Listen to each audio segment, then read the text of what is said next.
So, ituturo ko na sa inyo yung withdrawal. Ayan, so click natin tong withdrawal. Ayan, so withdraw natin to.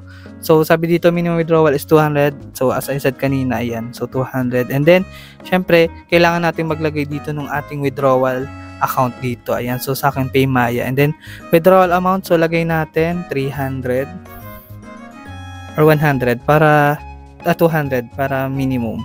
And then, withdraw na natin tong 200.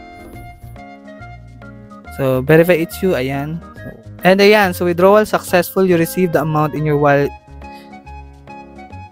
Withdrawal successful. Ayan. So, you'll receive the amount in your e-wallet account within 3 to 5 working days. Please check your email. Ayan. So, view withdrawal history. Ayan. So, makita nyo dito. First time ko palang maka-order dito. Or maka-withdraw pala.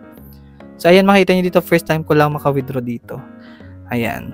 So, kasi nga, a month ago ko lang siya ginamit. And, ayan. A month ago. Hindi pala pwede.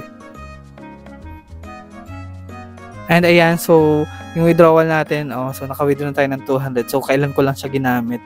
And then, nakaipon agad ako ng 200 pesos nang hindi ko na malayan kasi order ako ng mga food and at the same time sa Lazada ng mga gamit. Ayan. So, wait na lang natin tong ating withdrawal and then update ko kayo kung dumating na. And ayan, so may nag-email sa atin, yung withdrawal request has been submitted. So, cashback withdrawal request of 200 pesos. Ayan. So, update na lang natin kung dumating itong ating withdraw dito sa Shopback application. Maraming salamat mga kapera sa panonood at sana may natutunan kayo sa video na to. So, doon sa mga nanonood dyan na hindi pa nakasubscribe, mag-subscribe na kayo para maging updated kayo sa mga videos naming upload on how can you earn money online. So, maraming salamat mga kapera and God bless you all.